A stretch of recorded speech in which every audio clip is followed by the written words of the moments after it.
Welcome to VM Rayalaseema mother food logs. మన ఛానల్ని ఆదరించే ప్రతి ఒక్కరికి నా హృదయపూర్వక నమస్కారములు. అలాగే మా తరపున మీ అందరికీ హ్యాపీ న్యూ ఇయర్. ఇవాళ new year special orange flavoured lady finger biscuits cake చేస్తున్నాము. చాలా రుచిగా ఉంది. అలా నోట్లో వేసుకోగానే వెన్నెలా కరిగిపోతుంది, అంత కమ్మగా ఉందన్నమాట. ఇది కూల్ కేక్ అండి. మేము మా ఇంట్లో జనవరి 1కి నైట్ 12కి కేక్ కట్ చేయాలి అని హడావిడిగా చేస్తున్నాము. మేమైతే ఈ న్యూ ఇయర్కి ఇలా మా పిన్ని వాళ్ళు మేము అందరం కలిసి ఇలా కేక్ చేసుకొని ఎంజాయ్ చేస్తున్నాము. మరి మీలో ఎంతమంది ఇలా కేక్ కటింగ్ ప్లాన్ చేశారో, ఎలా ఎంజాయ్ చేశారో అనేది కామెంట్స్లో తెలియచేయండి.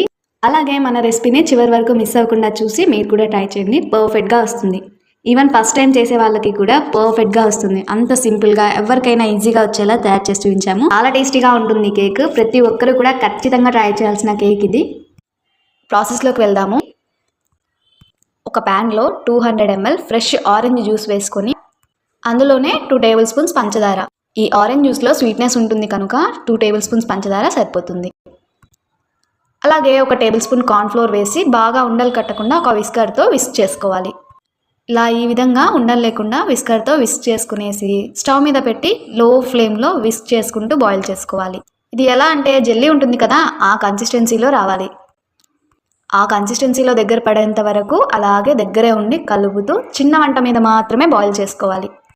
ఇదిగో ఇలా ఈ కన్సిస్టెన్సీలో దగ్గర పట్టాక స్టవ్ ఆఫ్ చేసి పక్కన పెట్టేసి చల్లారనివ్వాలి.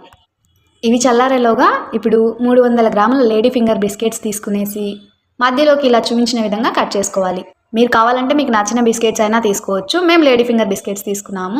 ఈ బిస్కెట్స్ ఆన్లైన్లో అవైలబుల్గా ఉన్నాయి. మేమైతే ఆన్లైన్లోనే ఆర్డర్ చేసాము. ఇలా బిస్కెట్స్ అన్నీ కట్ చేసుకున్నాక తర్వాత కేక్ తయారు చేసుకోవడం కోసం ఒక 25 సెంటీమీటర్స్ మౌల్డ్ తీసుకోవాలి.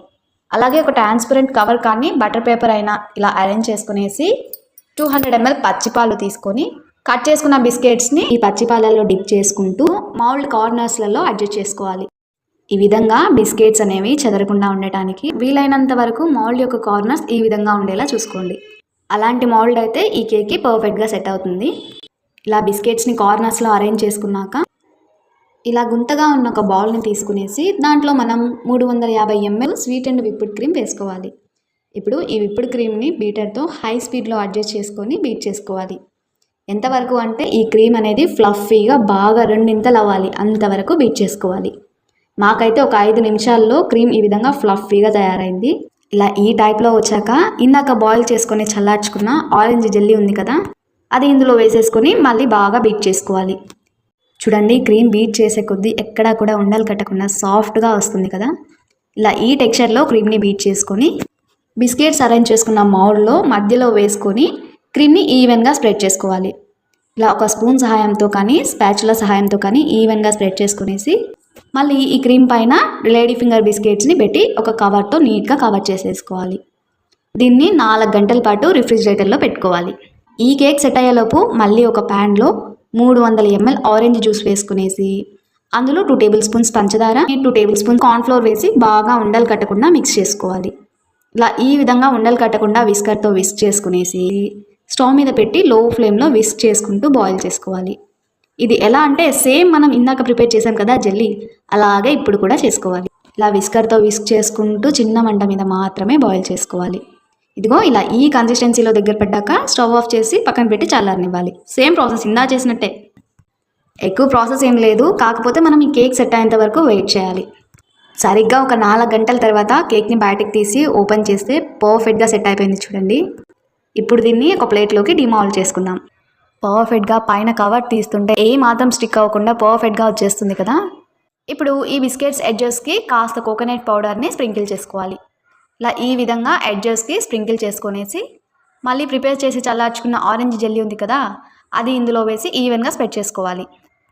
ఇలా జెల్లీని ఈవెన్గా స్ప్రెడ్ చేసుకొని పైన పుదీనాతో గార్నిష్ చేసి సర్వ్ చేశాను. అరే టైమింగ్ అంటే ఇదే అండి. కరెక్ట్గా 12 o'clockకి కేక్ రెడీ అయిపోయింది. ఇంకా న్యూ ఇయర్ స్పెషల్గా ఈ కేక్ని కట్ చేస్తున్నాము. చూడండి, కట్ చేస్తుంటే పీస్ లోపల ఎంత సాఫ్ట్గా ఉందో కదా, చాలా బాగుంది. కొద్దిగా టేస్ట్ చేసి చూస్తే కూల్గా చాలా రుచిగా ఉందండి. ఈ విధంగా ఇంట్లోనే కేక్ని ప్రిపేర్ చేసుకొని మన ఫ్యామిలీ మెంబర్స్తో న్యూ ఇయర్ సెలబ్రేషన్స్ అంటే ఎంత బాగుంటుందో కదా. మన ఫ్యామిలీ మెంబర్స్తో న్యూ ఇయర్ సెలబ్రేషన్ చేసుకోవడంలో ఉండే హ్యాపీనెస్సే వేరండి. మేమైతే మా ఫ్యామిలీ మెంబర్స్తో సూపర్గా ఎంజాయ్ చేసాము. మరి మీరు ఎలా ఈ న్యూ ఇయర్ని ఎంజాయ్ చేశారో కామెంట్లో తప్పక తెలియచేయండి. మరి ఇంకెందుకు ఆలస్యం, మన రెసిపీని చివరి వరకు మిస్ అవ్వకుండా చూసి ప్రతి ఒక్కరు కూడా ట్రై చేయండి. సూపర్గా వస్తుంది. ఈవెన్ ఫస్ట్ టైం ట్రై చేసే వాళ్ళు కూడా భయపడాల్సిన అవసరం లేదు, పర్ఫెక్ట్గా వస్తుంది. ఈ విధంగా కేక్ని ట్రై చేసి ఈ న్యూ ఇయర్ని మీ ఫ్యామిలీ మెంబర్స్తో ఎంజాయ్ చేయండి. మీరు ట్రై చేశాక మీకు ఏమైనా డౌట్ ఉంటే కామెంట్ రూపంలో పెట్టండి, ఖచ్చితంగా రిప్లై ఇస్తాము. కొత్తగా మన ఛానల్ని చూసే వాళ్ళైతే సబ్స్క్రైబ్ చేసి పక్కనే ఉన్న బెల్ సింబల్ని క్లిక్ చేయండి.